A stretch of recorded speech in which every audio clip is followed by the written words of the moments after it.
पुढची मोठी बातमी पाहणार आहोत। अमरावती लैंगिक शोषण प्रकरणात धक्कादायक माहिती समोर आली आहे। कोचिंग क्लासेसच्या माध्यमातून पीडित मुली आरोपींच्या संपर्कात होत्या अशी माहिती समोर आली आहे। भाजप आमदार डॉक्टर अनिल बोंडेंनी हा खळबळजनक दावा केलेला आहे। कोचिंग क्लासेसचे सीसीटीव्ही फुटेज तपासा, मालकांची चौकशी करा असं अनिल बोंडे यांनी म्हटलं आहे। भाजप खासदार अनिल बोंडे चांगलेच आक्रमक झालेत। या संदर्भात कोचिंग क्लासेसच्या बाहेरून आढावा घेतलाय आमचे प्रतिनिधी शुभम। हा आढावा आपल्याला पाहायचा आहे, मात्र आपण पाहतोय की खासदार अनिल बोंडे यांनी नेमका काय दावा केला हे आपल्याला पाहायचं आहे।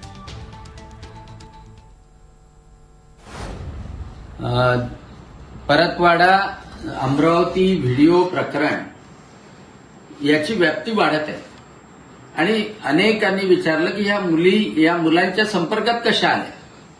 तर 2022 मध्ये एक फ्युचर हंट नावाचं कोचिंग क्लासेस इथे सुरू झालं। अमरावतीमध्ये, परतवाड्यामध्ये, नेरमध्ये, नांदगाव खंडेश्वरमध्ये, आणि कोणी सुरू केलं त्याचं नाव समोर येत नाहीये।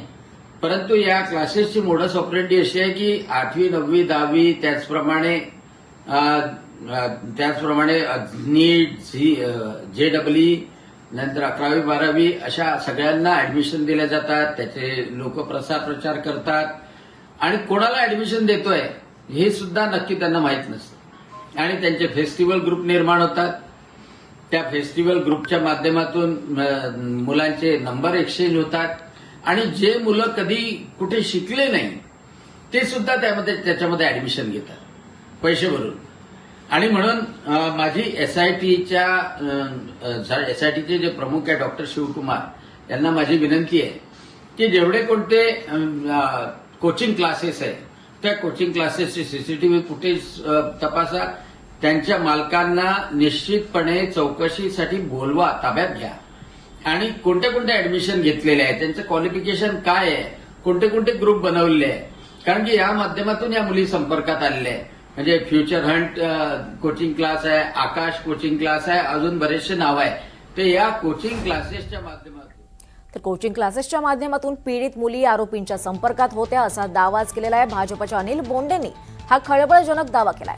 कोचिंग क्लासेसचे सगळे सीसीटीव्ही फुटेज तपासा अशी मागणी सुद्धा त्यांनी केली आहे। मालकांची चौकशी करा अशी मागणी बोंडे यांनी केली आहे। दरम्यान या संदर्भात कोचिंग क्लासेसच्या बाहेरून आढावा घेतलाय आमचे प्रतिनिधी शुभम बायस्कर यांनी। भाजपचे नेते आणि राज्यसभा खासदार डॉक्टर अनिल बोंडे यांनी परतवाडा लैंगिक अत्याचार प्रकरणामध्ये मोठा आणि गंभीर आरोप केलेला आहे। अमरावतीमध्ये असलेल्या आकाश इन्स्टिट्यूट आणि फ्युचर इन्स्टिट्यूट या दोनही शैक्षणिक संस्थांमधून ज्या आरोपी आहेत त्यांच्या संपर्कात या मुली आल्याचा दावा आहे। आणि आपण डॉक्टर बोंडेंनी जो दावा केला त्याच आकाश इन्स्टिट्यूटच्या सध्या बाहेर आहोत। हेच आकाश इन्स्टिट्यूट आहे, प्रभात चौकातलं हे आकाश इन्स्टिट्यूट आहे। नेट आणि JEE चे क्लासेस घेण्यासाठी इथे अनेक मुली येतात आणि एकूणच जर पाहिलं तर या कॉम्प्लेक्सच्या 3ऱ्या माळ्यावर जे आहेत ते क्लासेस असतात। जवळजवळ आपण या संदर्भातील माहिती घेतली तेव्हा 1000 ते 1500 ऍडमिशन्स इथे केले जातात। आणि एकूणच ज्यावेळेला आपण या संदर्भात जे आरोपी आहेत त्यांची माहिती घेण्याचा प्रयत्न केला मात्र कोणताही प्रतिसाद आपल्याला या ठिकाणी मिळालेला नाही। आणि इथे विकास रंजन म्हणून ब्रँच मॅनेजर आहेत, आपण त्यांच्याशी बोलण्याचा प्रयत्न करणार आहोत।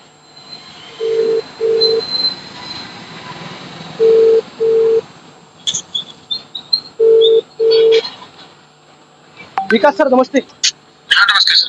मैंने आपको वो परतवाड़ा के मामले में 4 नाम दिए थे, मोहम्मद अयाज, मोहम्मद तनवीर, उजेर खान, इकबाल खान, तरबेज खान, तस्लीम खान और मोहम्मद सादिक। ये कुछ मिली जानकारी उसके बारे में? नहीं सर, यहाँ पर तो कोई रनिंग बैच है ना, उसमें तो कोई नहीं है। यहाँ पे रनिंग स्ट्रक्चर है ना, उसमें कोई नहीं है इस नाम से। जी जी जी।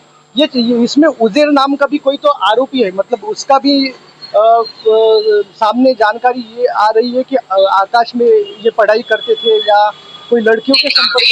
अभी का करंट वाले में तो मुझे नाम नहीं दिख रहा है। करंट रनिंग बैच है ना, हाँ, फिर भी और भी क्रॉस चेक करा रहे हैं लेके कि पास डाटा में भी देखा को अपडेट करते देखिएगा। रनिंग में तो नहीं दिखा मुझे अभी, तब ये बैठे हुए डाटा लेके तो होगा तो मैं आपको ना अपडेट करवाता। इसकी जानकारी कुछ मिल सकती है? नहीं सर, तो वैसा कुछ है नहीं मेरे पास। एक दिन नहीं, अभी देखिए करंट डाटा भी में तो कोई बच्चे नहीं हम लोग ऐसे दिख रहे थे। करंट भी नहीं है बात तो। ठीक है ठीक है। तर हे होते विकास रंजन, ज्या आकाश इन्स्टिट्यूटचे हे ब्रांच मॅनेजर आहेत आणि इथून हे सगळं आकाश इन्स्टिट्यूटचे क्लासेस चालवले जाते. भाजप खासदार डॉक्टर अनिल बोंडे यांनी मोठा दावा केलाय. याच शैक्षणिक संस्थांच्या माध्यमातून या आरोपी आहेत त्या पीडित मुलांच्या आरोपी जे आहेत ते महिला आणि मुलींच्या संपर्कात आल्याचा दावा केलेला आहे. SITचे प्रमुख जे आहेत IPS शुभम कुमार यांच्याकडे ही मागणी केली आहे की कोचिंग क्लासेसची तपासणी करावी आणि त्यांच्या मालकांना बोलवावं. आता एकूणच जर पाहिलं तर आपणही स्वतः प्रयत्न केला कोचिंग क्लासेसमध्ये जाण्याचा, परंतु कोणतीही माहिती उपलब्ध नाही. आता पोलीस या प्रकरणाकडे कसा तपास करतात, कोचिंग क्लासेसच्या संचालकांना बोलवतात का, इथले CCTV फुटेज तपासले जातात का आणि पोलिसांच्या आणि SITच्या हाती काही माहिती येते का, हे पाहणं महत्त्वाचं ठरणार आहे. शुभम बायस्कर, NDTV मराठी.